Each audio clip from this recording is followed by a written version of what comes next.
is Marion Sims, and why should his name send chills down your spine?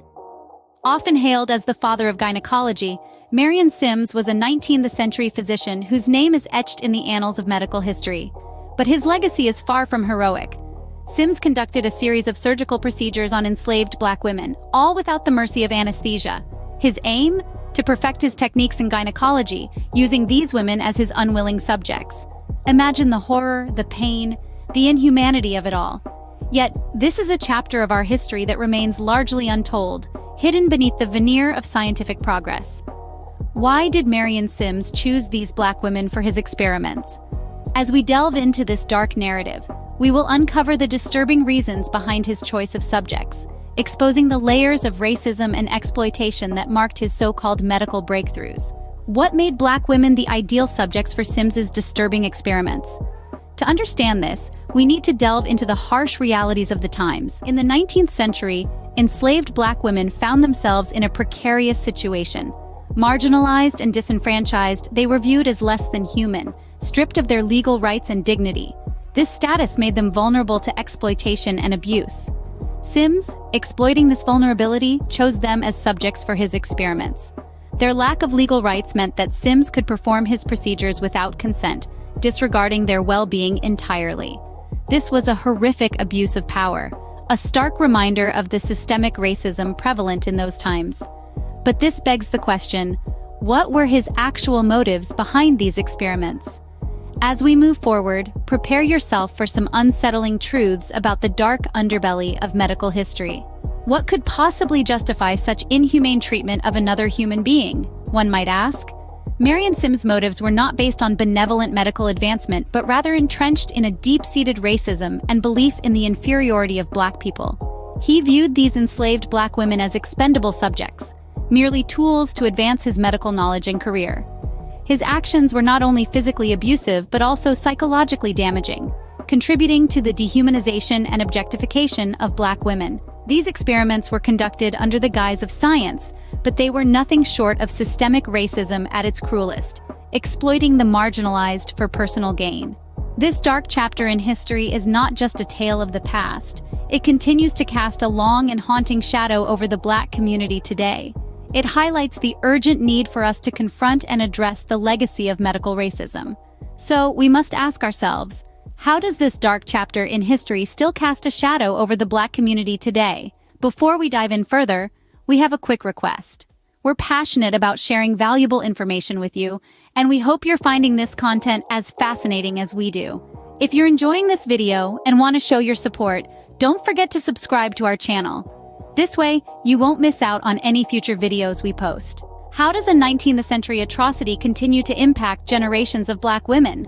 It's a question that echoes in the halls of history, a chilling reminder of a legacy born from the torment of enslaved black women. Marion Sims's experiments, a grim chapter in the annals of medicine, left a haunting shadow over the black community. The trauma, passed down through generations, has cultivated a deep mistrust of the medical establishment among black people, particularly black women.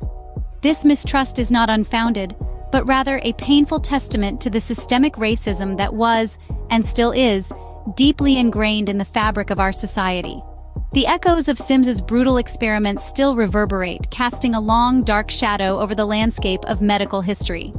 So we ask, despite the horrifying cost, did Sims's experiments yield any significant results? A question that forces us to confront the uncomfortable truth about the price of progress. Can we separate the advancement of gynecology from the pain and suffering of black women?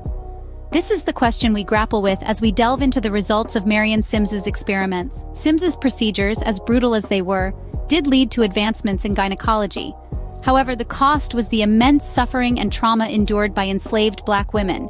Many of his patients died from complications or were left with permanent injuries. Sims aimed to solve issues such as vesicovaginal fistula, a painful and life-altering condition. But in his pursuit of knowledge and fame, he ignored the ethical implications of his methods. The negative lasting impact on black women and their reproductive health is a grim testament to the true cost of his success. As we reflect on these unsettling truths, we must ask ourselves, has the U.S. government acknowledged and addressed these historical injustices? How has the U.S. government responded to the outcry over Sims' experiments? In recent years, there's been a growing chorus demanding accountability for Marion Sims' horrific experiments. Advocates have called for the removal of statues commemorating Sims, a recognition of the atrocities he committed, and a broader acknowledgement of the deep-seated racism ingrained in the medical field's history. But the response has been, at best, lukewarm. While some monuments have been removed, many still stand, a constant reminder of a man who inflicted unimaginable suffering in the name of scientific progress. The government's actions have fallen short of the full recognition and reparations that the descendants of these enslaved women deserve. This inadequate response underscores the importance of continued advocacy and awareness. It's crucial to keep pushing for justice, to ensure that the experiences of these Black women aren't forgotten or minimized. Their stories should serve as a stark reminder of the devastating consequences of unchecked power, discrimination, and dehumanization. But perhaps more importantly, we must use this dark chapter as a catalyst for change. It's high time we confront the deeply entrenched racism within the medical field and strive for a more equitable healthcare system. This begins with acknowledging the past, learning from it, and making concrete strides to prevent such atrocities from happening again. And let's not forget the resilience of Black women. Despite enduring unimaginable torment, they survived. They endured, they fought, and their descendants continue to fight, advocating for justice and equality, and reminding us of the strength and resilience of the human spirit. As we reflect on Marion Sims' experiments, remember the resilience of Black women and commit to confronting the legacy of medical racism. We have a responsibility to ensure that their suffering was not in vain. If this video has enlightened you, if it has stirred something within you, don't forget to like, share, and subscribe to Erin Vitality. Together, let's shine a light on the dark corners of history and strive for justice and equality.